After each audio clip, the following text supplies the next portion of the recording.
And now, from the Career Tech Studios in Stillwater, here's your host, Rob McClendon. Technology is certainly changing everything, and no more so than in the classroom. Inexpensive digital technology is giving teachers new tools to help students compete in a global economy while staying right at home.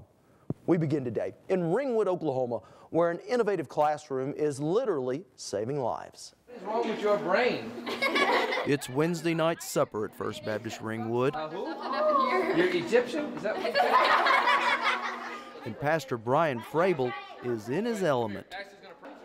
When you're going through the line tonight, name a city that's in the Bible. All right? It's no 9-to-5 job. And the job duties pretty diverse. Yet it's a devotion that extends well past the pulpit.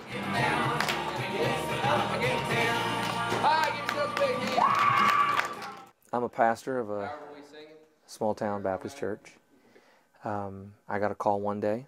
One of my church members was dying, in the process of dying. The first responders and the firefighters were doing CPR.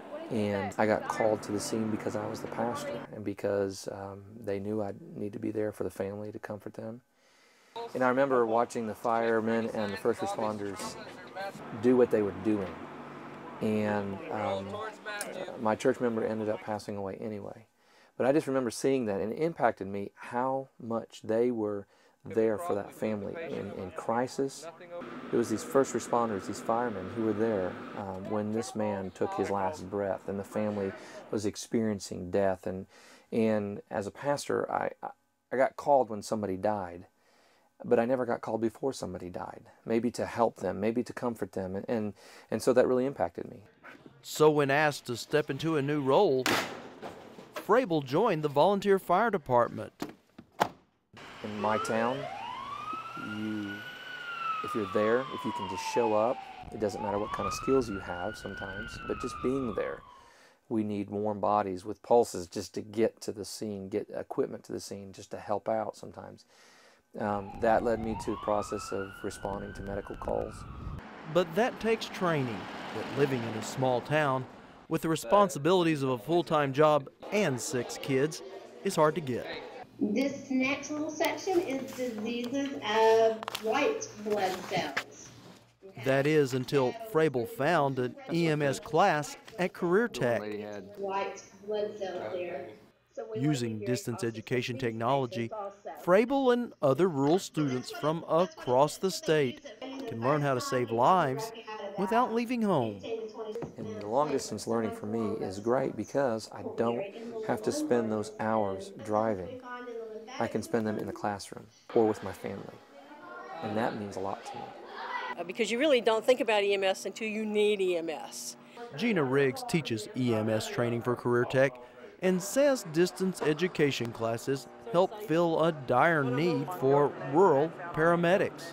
8 years ago, we graduated 1 student from our paramedic program, and we were ready to shut our doors. And until we started doing distance education, we weren't sure we were going to be able to make it. So we can do a program and broadcast it from this campus, from Poto campus, and we broadcast to Thackerville and Marietta and Drumright and Tahlequah and Enid, all of those areas, and we may only have 1 or 2 students sitting in class out there. And so those students would have had to leave their communities to go drive to another school and to get training. Well, now they can stay in their local areas, and we broadcast to them. And then they come in here and do skills, and like we're doing today, the advanced cardiac skills in real life situations. So it has been a godsend for our program to be able to do this and broadcast.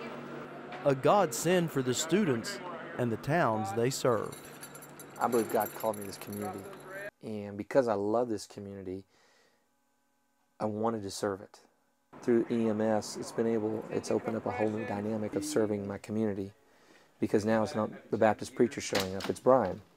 And oh yeah, he's studying paramedicine. He's going to be a paramedic, and so he can help us. You know, he can come in here and help us in this situation, which they might not have ever called the Baptist preacher, but they'll call an EMT to come help him.